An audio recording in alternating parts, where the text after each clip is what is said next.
Bien-aimés dans le Seigneur, bonsoir. Nous, c'est l'église Royaume des Dieux, Maison de Prière. Nous sommes situés à Eupen sur avenue Télécom, au terminus d'ailleurs de l'avenue, juste au bout. Vous arrivez, vous trouverez facilement l'église. Nous sommes là aujourd'hui dans le cadre de notre série d'enseignements sur l'Alliance et nous avons, ouvert le chapitre de l'Alliance en Jésus-Christ. Aujourd'hui, c'est le 4e numéro de ces chapitres-là et nous allons prendre le 4e pilier de l'Alliance en Jésus-Christ. Ces 4e piliers, nous le trouvons toujours dans Jérémie 31, où le Seigneur est en train de dire par son prophète « Je pardonnerai leurs péchés, leur iniquité, et je ne me souviendrai plus de leurs péchés. » Ces piliers est très essentiel parce que c'est sur ces axes que le diable comptait pour enfermer l'homme dans ces jougs de la perdition, de la condamnation. Le diable comptait sur ça. Lorsque le diable est venu tenter l'homme dans le jardin d'Éden, le diable pensait que le péché de l'homme allait être impardonnable, que Dieu n'aurait pas pardonné une désobéissance à l'être humain. Et c'est sur ça que le diable comptait. Toute sa stratégie était basée sur ça, que l'homme qui pêche est condamné. Parce que la loi disait que l'âme qui pêche, l'âme qui meurt. Et le diable, toute sa stratégie était basée sur ça. L'âme qui pêche, l'âme qui meurt. Et donc, le pécheur mourra. Et donc, la mort étant la séparation avec Dieu, et l'homme restera dans cet état, et toute la création sera perdue comme ça, et qu'il n'y aurait rien qui pourrait faire, et donc nous serons perdus avec lui. Comptez sur ça, sur l'absence du pardon. C'est comme ça que le sous-thème de notre chapitre, c'est la rédemption. La rédemption qui est le plan éternel de Dieu pour les saluts des hommes. Dieu, lors de la création, sachant que il avait doté l'humain que nous sommes en sa nature, créé en sa nature et en sa ressemblance, de la volonté, c'est-à-dire cette capacité de choisir de marcher avec Dieu ou pas, parce que Dieu voulait être adoré, être célébré, être servi par des êtres qui choisissent volontairement parce qu'ils le connaissent, des êtres qui ont choisi de le servir, des êtres qui ont choisi de l'aimer, des êtres qui ont choisi de marcher avec lui. C'est ça. Mais en dotant l'homme du libre arbitre, c'est-à-dire de la volonté, et il y avait en même temps la possibilité au genre humain que nous sommes de succomber à une tentation, de ne pas obéir à Dieu. Et donc, l'homme avait un simple choix entre obéir à Dieu ou pas. C'est toujours ça jusqu'aujourd'hui. La loi, même quand elle reprend plusieurs articles, tout ça, c'est aussi simple que ça. C'est obéir à Dieu ou pas. C'est comme ça que le premier pilier de notre alliance, comme nous l'avons vu, c'est que le Seigneur prend la loi et l'inscrit dans notre cœur. En fait, il prend la volonté de Dieu et il les place dans notre cœur de sorte que naturellement, nous sommes capables de savoir quelle est la volonté de Dieu et quelle n'est pas la volonté de Dieu. Que nous soyons capables de le savoir tout naturellement. Il a inscrit dans notre cœur sa loi. Maintenant, il nous dit de suivre sa loi. Et il place de sanctions lorsque nous n'obéissons pas à sa loi. Il y a des sanctions. L'alliance comporte la partie punition lorsque vous n'obéissez pas à la loi de Dieu. Mais cette punition n'était pas contradictoire ou n'était pas opposée à la grâce, à la rédemption de l'homme. Et c'est ce que le diable ne savait pas. Parce que lui n'en a pas bénéficié. Il ne savait pas que la rédemption était disponible, préparée par Dieu depuis l'éternité. C'était un plan que Dieu avait prévu dès le commencement. pour nous racheter de nos fautes, de nos faiblesses. Il avait prévu une réparation, une restauration. Et ça, l'ennemi ne le savait pas. C'est comme ça que dans le monde de ténèbres, le pardon n'existe pas parce qu'ils n'ont pas cette connaissance. Ils n'ont pas eux-mêmes bénéficié de ça. Celui qui a été pardonné est capable de pardonner. C'est un enseignement que le Seigneur a donné dans la Bible. Parlant d'un homme qui, lui, avait reçu pardon pour le dette qu'il devait à son maître, mais en son tour, lui, n'accorde pas le même pardon à ceux qui lui devaient. En principe, le Seigneur est en train de dire, puisque vous avez reçu le pardon, vous aussi, vous devez pardonner. Vous aussi, vous devez pardonner. Parce que vous-même, vous avez reçu le pardon. Maintenant, l'alliance vue dans l'angle de l'ennemi, une relation qui n'a pas de pardon, une relation qui ne permet pas la réparation de fautes, impose une autre loi, la peur. C'est comme ça que l'ennemi, il vient pour vous faire croire que le pardon est inaccessible. Le pardon de Dieu est impossible et que l'homme doit chercher une manière propre de s'absoudre de son propre péché, de chercher lui-même. C'est comme ça, Adam dans le jardin, il va chercher des feuilles pour se couvrir lui-même afin de tenter d'enlever les conséquences de ses fautes. En fait, il cherche par ses propres moyens l'absolution, la rémission de ses fautes. Et c'est ça le problème, de chercher le pardon en dehors des dieux, de chercher le effacement de fautes en dehors des dieux. C'est impossible. C'est un chemin sans issue, un cul-de-sac. Il ne faut pas l'emprunter. Malheureusement, les religions du monde ont tenté de proposer des chemins comme ça, parfois par une sorte d'autoflagellation. Vous voyez, il y a des sectes comme ça où les gens doivent se soumettre à des punitions, ils se donnent des coups de fouet, des blessures, toutes sortes de meurtrissures pour obtenir le pardon de leurs fautes. Non, ce n'est pas comme ça.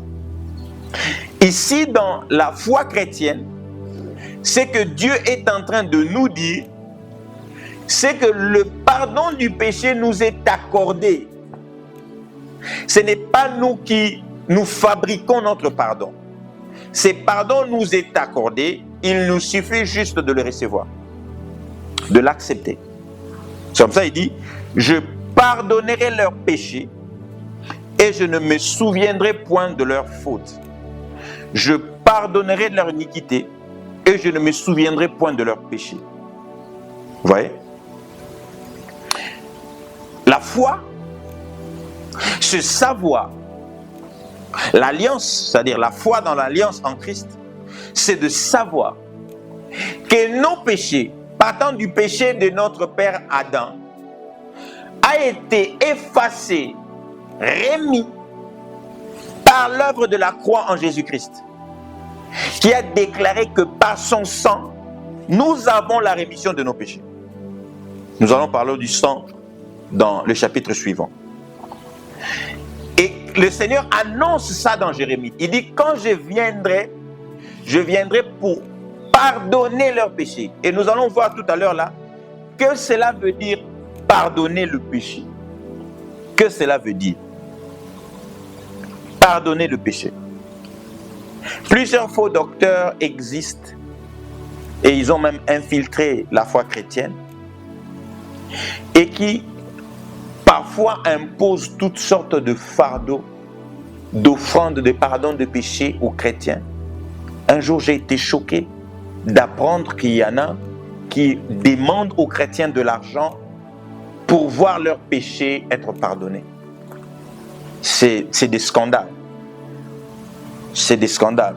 Ces scandales a secoué même à un moment l'Église catholique, à l'époque de réformateurs, notamment le Martin Luther, qui a quitté essentiellement l'Église catholique à cause de cette dérive qui a été corrigée par après par l'Église catholique elle-même, le purgatoire où les hommes payaient de tribut pour voir le péché de défunts être pardonné, de leurs proches décédés être pardonnés. Oh, il y en a même qui achetaient déjà le pardon de leurs péchés avant même qu'ils ne meurent, de sorte à garantir leur traversée vers le salut. Ce sont des dérives comme ça qui ont continué après, alors que le pardon du péché, c'est l'œuvre de la croix qui nous l'accorde, et c'est par la foi qu'on accède à ça, ce n'est pas par l'argent. Et 1 Pierre 1, 18 à 19 est en train de le dire, ce n'est pas par l'or et l'argent, mais c'est par le sang précieux de Jésus-Christ que nous avons accès à la rédemption, au pardon du péché et à notre salut.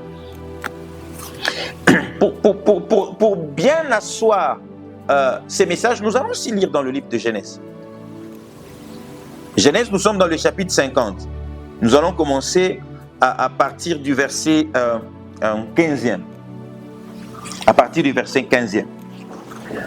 Pour voir comment est-ce que l'absence du pardon peut détruire la foi. Nous allons le voir. Si l'homme n'a pas conscience que ses fautes ont été réellement pardonnées, comment est-ce que ça peut détruire la foi? Et nous allons aussi voir comment est-ce que Dieu pardonne réellement le péché des hommes. Peu importe le péché que vous aurez commis. Comment est-ce que Dieu pardonne réellement le péché des hommes?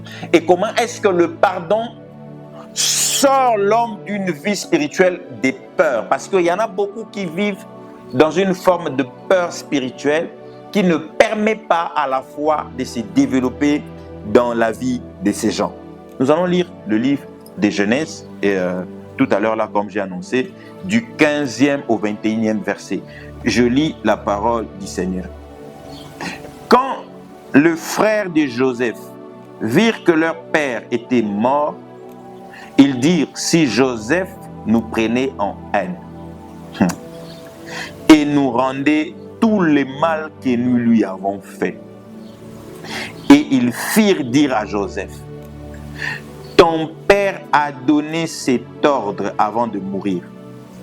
Vous parlerez ainsi à Joseph: oh, pardonne les crimes de tes frères et leurs péchés, car ils t'ont fait du mal. Pardonne maintenant le péché des serviteurs de Dieu de ton père. Joseph pleura en entendant ces paroles. Ses frères vinrent eux-mêmes se prosterner devant lui. Et ils dirent: nous sommes tes serviteurs. Joseph leur dit: soyez sans crainte, car suis-je à la place des dieux? Vous avez médité de me faire du mal. Dieu l'a changé en bien, pour accomplir ce qui arrive aujourd'hui, pour sauver la vie d'un peuple nombreux. Vous voyez, cette histoire de Joseph a beaucoup de similitudes avec l'histoire de Christ. C'est comme ça que Joseph est un type de Christ. Pour moi, c'est le meilleur type de Christ. Pour moi, personnellement, ça n'engage que moi. Joseph, c'est le meilleur type de Christ parce que j'ai quand même du mal à prendre Samson qui tombe comme ça facilement comme type de Christ. Bien qu'il a certaines similitudes qu'on peut adopter. Mais j'aime bien Joseph, qui est un homme qui a tenu ferme jusqu'au bout dans la typologie de Christ. Regardez, les frères de Joseph, ils sont venus en Égypte. Ils ont reconnu leur péché devant leur père, qu'ils ont confessé leur péché devant leur père, disant: nous avons trahi notre frère, nous l'avons vendu. Nous avons fait du mal à notre frère Joseph. Nous lui avons fait beaucoup de mal. Nous reconnaissons. Ils ont reconnu leur péché devant leur père. Leur père est venu en Égypte. Mais il y avait quelque chose qui habitait encore le cœur de frère de Joseph, la peur. Cela veut dire, et c'est ce que la Bible est en train de nous dire, qu'il y a beaucoup de chrétiens qui sont encore victimes de la peur, victimes du mensonge de l'ennemi qui leur présente à chaque fois la gravité de leur péché. Que vous avez commis de très grands péchés qu'il ne suffit pas de confesser pour être pardonné. Il ne suffit pas. Vous avez fait un très grand mal que la simple confession ne suffit pas. Et beaucoup de chrétiens sont pris dans ces pièges-là. Et le frère de Joseph était pris dans ces mêmes pièges. Que le faux docteur commence à exploiter pour maintenir dans la captivité, dans la manipulation, les enfants de Dieu qui ont déjà confessé leurs péchés. Ils disent non, vous avez avorté, ces péchés-là c'est grave, il faut bâtir un hôtel. Mais elle a confessé ses péchés. Non, vous avez tué, il ne suffit pas, il faut bâtir des hôtels. Mais elle a confessé ses péchés. Qu'est-ce que vous voulez? Non, ton péché là, c'est pas parce que tu as connaissance du péché de quelqu'un que cela veut dire que cette personne ne peut pas être pardonnée ou doit être pardonnée par votre parole. Non. Ces gens ont demandé pardon et nous allons voir à l'instant où ils avaient confessé leurs péchés, ces péchés leur ont été pardonnés, mais eux-mêmes ne savaient pas. Ils ne savaient pas qu'ils étaient déjà pardonnés dès lors qu'ils avaient confessé le péché. Ils étaient déjà pardonnés par leur frère Joseph. Déjà pardonnés, mais simplement ils ne savaient pas. Peut-être que vous êtes là aussi dans cette situation. Vous vous posez toujours la question sur le péché que vous avez commis quand vous étiez beaucoup plus jeune que ça. Est-ce que Dieu vous a pardonné? Parfois, vous voyez un problème vous arriver. Vous vous dites, c'est certainement à cause de ces péchés-là que ces choses m'arrivent. C'est pour ça que je paye encore le prix de ces péchés-là que j'ai commis. Sortez de cette vie de condamnation. Brisez le joug de la condamnation. Dieu n'est pas un Dieu de condamnation. Sortez de là. Que personne ne vous trompe. Oh non, parce que je suis sorti avec un homme marié, c'est peut-être ça qui me poursuit dans mon mariage. Vous avez confessé votre péché. Dieu vous a déjà pardonné. Il a oublié. Il a dit ici, je pardonnerai leurs péchés et je ne me souviendrai plus. Je ne me souviendrai plus. Que personne ne vous trompe, que Dieu se souvient encore de votre péché. Que personne ne vous trompe, bien-aimé dans le Seigneur. Dieu vous a, excusez-moi, réellement pardonné. Il a réellement effacé votre péché. Il a réellement oublié ces péchés-là. Il ne s'en souvient plus. Le frère de Joseph, ils viennent dire à Joseph qu'ils ne viennent même pas leur propre nom. Ils viennent au nom de leur père qui est déjà décédé. Notre père nous a dit de te dire. Ils ne viennent même pas leur propre nom. C'est comme ça, il y en a même, au lieu de prier à Dieu en leur propre nom, qui viennent comme ça, eux-mêmes directement prier au nom de Jésus, donc venir à Jésus directement, ils disent le Dieu de mon pasteur. Et quelle relation d'intermédiaire comme ça? Vous ne pouvez pas avoir une relation personnelle avec Dieu, les dieux de votre pasteur. Lui-même, il se bat pour ses propres problèmes. Votre pasteur là, moi, je suis pasteur, je me bats pour mes propres problèmes. Qu'est-ce que vous avez à aller à Dieu au nom de moi? Moi-même, je vais à Dieu au nom de Jésus, vous allez à Dieu au nom de moi. Non. Laissez ces choses-là. Arrêtez de créer un problème aux gens. Allez devant Dieu au nom de Jésus. Un seul nom a été donné aux hommes, c'est le nom de Jésus. Allez à Dieu vous-même, posant votre problème devant Jésus-Christ. Vous-même. Pas d'intermédiaire humain. Pas du tout. Moi, ne me créez jamais de problème. Moi, je vous présente Jésus pour que vous ayez une relation personnelle avec Jésus. N'y allez jamais avec mon nom, les dieux du pasteur Yann. N'amenez pas mon nom là-bas. Allez avec le nom de Jésus. Moi-même, quand j'y vais, je vais avec le nom de Jésus. Quand je vais demander pardon, je vais avec le nom de Jésus. N'amenez pas mon nom. Priez au nom de Jésus, bien-aimé dans le Seigneur. Ça vous choque, ça peut vous choquer. Mais je vous assure, il vous est avantageux de prier au nom de Jésus. Il vous est avantageux de ne pas créer d'autres intermédiaires. Ce sont des ruses de l'ennemi qui veut multiplier de chemins Alors que le Seigneur Jésus dit, je suis le chemin. L'ennemi veut multiplier le chemin. Les dieux du pasteur. Il y en a combien ces pasteurs-là? Parenthèse. Parce que aujourd'hui, on est dans l'émission Parole de connaissance. Une petite parenthèse par rapport à ces concepts de nom, le Dieu de. À l'époque de patriarche, Moïse, quand il reçoit la révélation pour raconter à Israël l'histoire de leur lignée et de leur Dieu, il y avait plusieurs conflits de peuples à cette époque-là. Et Dieu devait affirmer l'alliance, la lignée de l'alliance. Dieu devait affirmer cela. Au niveau de Abraham, Dieu affirme que son alliance a été faite avec Abraham. Là, il n'y a pas de débat. Mais après Abraham, Abraham a deux enfants. Il y a Isaac et Ismaël. Ismaël étant le fils aîné, biologiquement parlant, selon la loi de l'époque, c'est Ismaël qui devait hériter de l'alliance. Mais malheureusement, Dieu n'a pas choisi Ismaël. Ismaël était né du fait de la désobéissance d'Abraham et le diable voulait troubler le circonstance pour, par cette erreur, amener Abraham à une autre erreur, celle de donner l'héritage à Ismaël qui n'était pas le fils spirituel héritier d'Abraham, que Dieu avait choisi pour Abraham. C'est comme ça que Dieu va préciser qu'il n'est pas le Dieu d'Ismaël, bien que Ismaël est aussi créature de Dieu, fils, enfant de Dieu aussi, dans le sens où c'est Dieu qui l'a créé.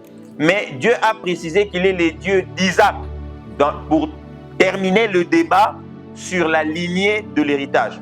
Je suis le Dieu d'Isaac pour dire je ne suis pas avec Ismaël. Si vous voulez être en alliance avec moi, la lignée c'est la lignée d'Isaac. Ce n'est pas la lignée d'Ismaël. Et ensuite, il y a un débat entre Ésaü donc, qu'on appelle Édom, qui est le fils aîné biologiquement pour Isaac, et Jacob.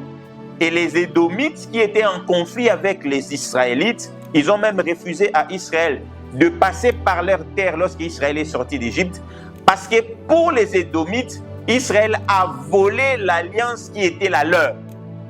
Il a volé ça. Et les Édomites continuaient à se considérer comme des héritiers de l'alliance. Et Dieu, pour terminer ces débats encore, affirme qu'il n'est pas le Dieu d'Édom. Il est le Dieu de Jacob, donc d'Israël, pour montrer clairement la lignée de l'alliance.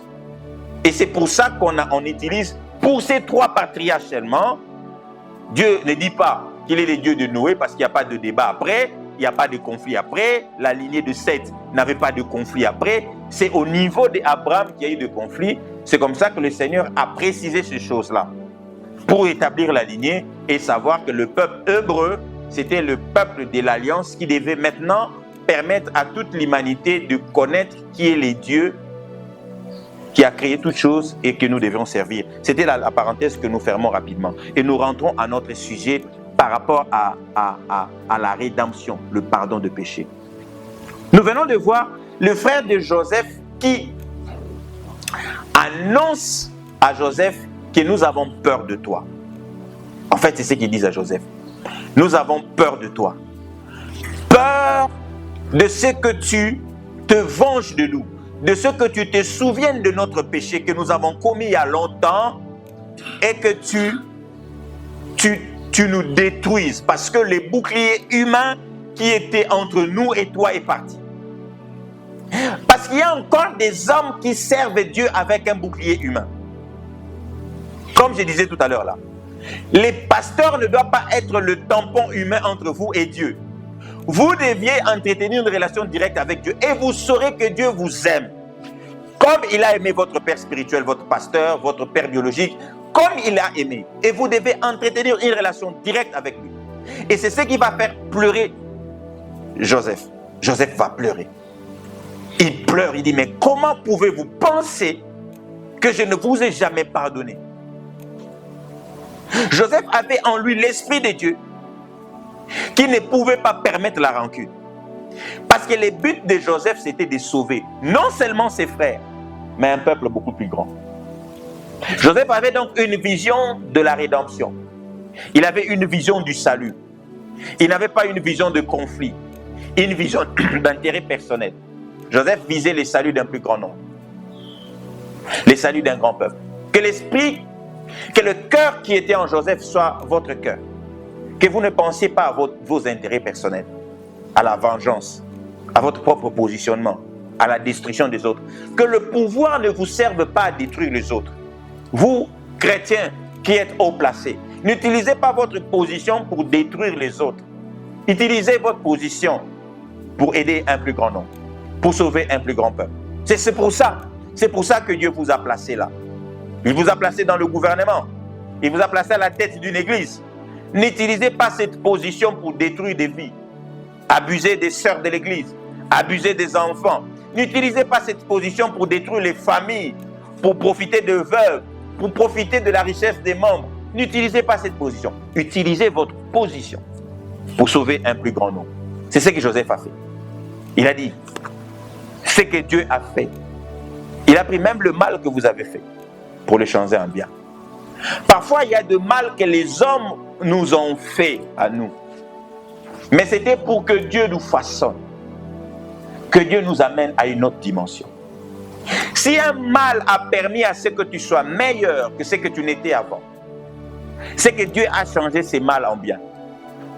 Alors même si ces hommes qui t'ont fait du mal sont dans une forme de condamnation dans leur cœur, toi sors-le de là. Dis-leur qu'il n'y a que amour pour eux dans ton cœur. Il n'y a que compassion pour eux dans ton cœur. Il n'y a que paix pour eux dans ton cœur. Il n'y a que projet de bonheur pour eux dans ton cœur. Joseph n'avait que projet de bonheur pour ses frères dans son cœur. Que ce cœur-là soit votre partage. Et bien mieux encore, que le cœur de Christ soit votre cœur. Recevez en vous le cœur de Dieu. Ces cœurs qui pensent aux autres, qui cherchent le bonheur d'un plus grand nombre. Travailler au bonheur de plus grand nombre, c'est travailler pour le royaume de Dieu, pour l'avantage du royaume de Dieu, pour les saluts des âmes, les saluts d'un plus grand nombre. Que Dieu vous bénisse abondamment. Nous sommes arrivés à la fin de notre message de ce jour. J'en appelle à votre cœur, ces cœurs qui cherchent à faire le bien pour les saluts d'un plus grand nombre. Et le bien, c'est de parler de Jésus partout où vous êtes. Au nom de Jésus, que Dieu vous bénisse. Amen.